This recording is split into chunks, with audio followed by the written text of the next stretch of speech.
हालांकि पाकिस्तान ने इस रेशनल को समझने से इनकार कर दिया और अगले कुछ दिनों तक सिविलियन और सैन्य ठिकानों पर गोलीबारी करके बड़े पैमाने पर सीज फायर वायलेशन करके स्थिति को एस्केलेट करने की उसने कोशिश की।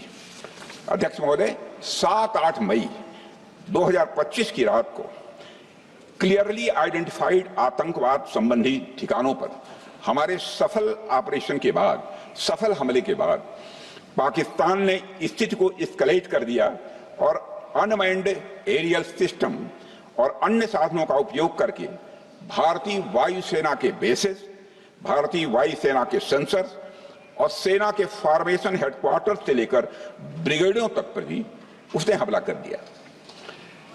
हालांकि हमारी इंटीग्रेटेड एयर डिफेंस ग्रिड और काउंटर यूएस ग्रिड ने इन हमलों को सफलतापूर्वक विफल कर दिया। अध्यक्ष महोदय, यस 400 यमारसैन आकाश मिसाइल सिस्टम और एयर डिफेंस गन्स बहुत प्रभावी साबित हुई हैं। अध्यक्ष महोदय, इस एस्केलेशन पर हमारा जवाबी हमला स्विफ्ट,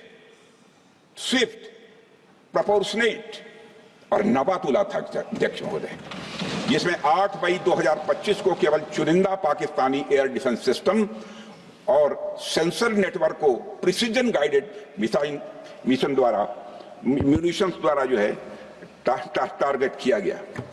अध्यक्ष महोदय, हमारी कार्रवाई पूरी तरह से सेल्फ डिफेंस में थी, न तो वह प्रोवोकेटिव थी और न तो एक्सपेंशनिस्ट थी।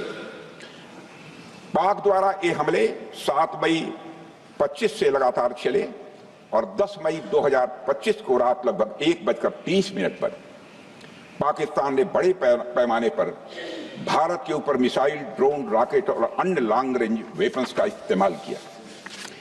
इसके साथ साथ उन्होंने इलेक्ट्रॉनिक वारफेयर से जुड़ी टेक्नोलॉजीज का भी सहारा लिया। अध्यक्ष महोदय, उनके निशाने पर हमारे भारतीय वायुसेना के अड्डे, थल सेना के एम्यूनिशन डिपोज, हवाई अड्डे और मिलिट्री कैंट थे।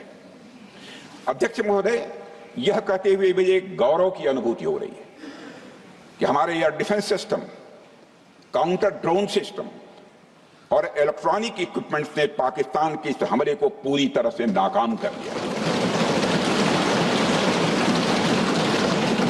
पाकिस्तान हमारे किसी भी टारगेट को हिट नहीं कर पाया। अध्यक्ष महोदय, और हमारे किसी भी इंपॉर्टेंट एसेट को नुकसान नहीं हुआ है।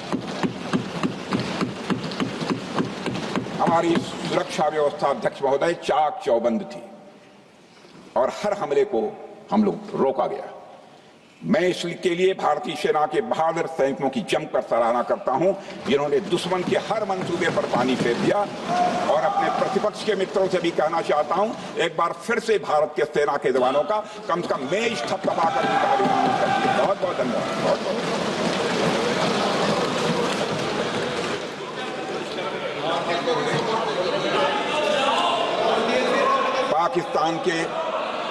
पाकिस्तान के इस हमले के जवाब में हमारी कार्रवाई साहसिक थी, ठोस थी और प्रभावी थी। भारतीय वायुसेना ने वेस्टर्न फ्रंट पर पाकिस्तान के हवाई अड्डों, command and control systems, military infrastructures और एयर डिफेंस सिस्टम को निशाना बनाया और इस मिशन को हमारी सेनाओं ने सफलतापूर्वक अंजाम देने में कामयाबी हासिल की। अध्यक्ष महोदय, हमारी सेनाओं ने चकलाला, सरगोधा, रफीकी, रहीम यार खान, जैकबाबाद, सुक्कुर और भोलारी जैसे बड़े एयरबेस पर प्रहार किया और पूरी दुनिया ने भारतीय वायुसेना के शौर्य और पराक्रम की तस्वीर देखी।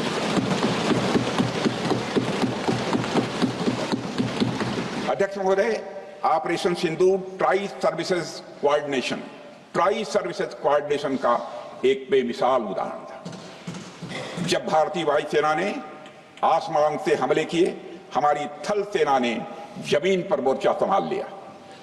हमारे जवान नियंत्रण रेखा पर पूरी ताकत से डटे रहे और पाकिस्तान की हर हरकत का करारा जवाब दिया। अध्यक्ष महोदय, भारतीय नौसेना ने भी, लोग पूछते हैं भारतीय नौसेना का क्या रोल था, भारतीय नौसेना ने भी उत्तरी अरब सागर में अपनी तैनाती मजबूत कर दी। भारतीय नौसैनिकों ने पाकिस्तान को यह साफ संदेश दिया कि हम समुद्र से लेकर जमीन तक पाकिस्तान के हर महत्वपूर्ण ठिकानों पर प्रहार करने में न केवल सक्षम हैं बल्कि हम तैयार हैं। अध्यक्ष महोदय, इस ऑपरेशन का मकसद टेररिस्ट कैंप्स और उनके सपोर्टर्स को टारगेट करना, उन्हें नेस्त नाबूद करना था और ये साफ संदेश देना था कि भारत आतंकवाद के विरुद्ध जीरो टॉलरेंस रखता है। भारत ने कार्रवाई इसलिए रोकी क्योंकि कॉन्फ्लिक्ट के पहले और उसके दौरान जो भी पॉलिटिकल और मिलिट्री ऑब्जेक्टिव्स तय किए गए थे उसे हम पूरी तरह से हासिल कर चुके थे। इसलिए यह कहना, यह मानना कि यह ऑपरेशन किसी दबाव में रोका गया था, यह बेबुनियाद है और सरासर गलत है।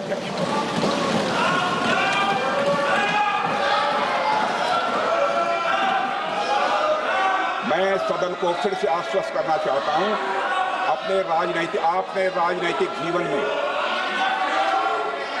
अध्यक्ष महोदय, मैं आपके माध्यम से सदन को आश्वस्त करना चाहता हूं, अपने राजनीतिक जीवन में जानबूझकर कभी भी असत्य न बोलूं, इसकी भरपूर कोशिश की है मैंने, चाहे सदन हो अथवा सदन के बाहर। अध्यक्ष महोदय, मैं आपके माध्यम से सदन को यह भी अवगत कराना चाहता हूं,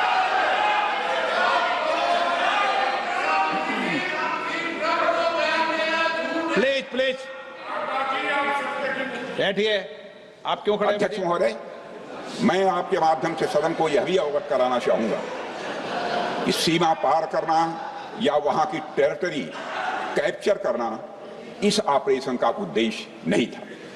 ऑपरेशन सिंदूर प्रारंभ करने का मकसद था अध्यक्ष महोदय उन टेरर नर्सरीज को खत्म कर देना जिन्हें पाकिस्तान ने बरसों से पाला पोसा था, और यह ऑपरेशन उन मासूम परिवारों को न्याय दिलाने के लिए लॉन्च किया गया था जिन्होंने पाक स्पॉन्सर्ड टेररिस्ट अटैक्स में अपने प्रियजनों को खोया था।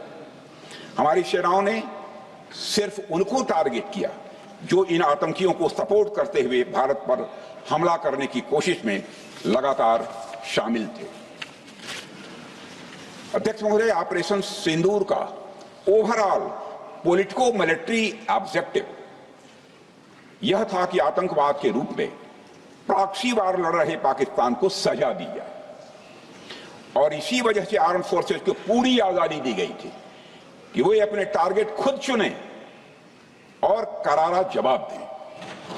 और इस ऑपरेशन का उद्देश्य कोई भी युद्ध छेड़ना नहीं था, बल्कि फोर्स के डिमॉन्स्ट्रेटिव यूज से एडवर्सरी को झुकने के लिए मजबूर करना था।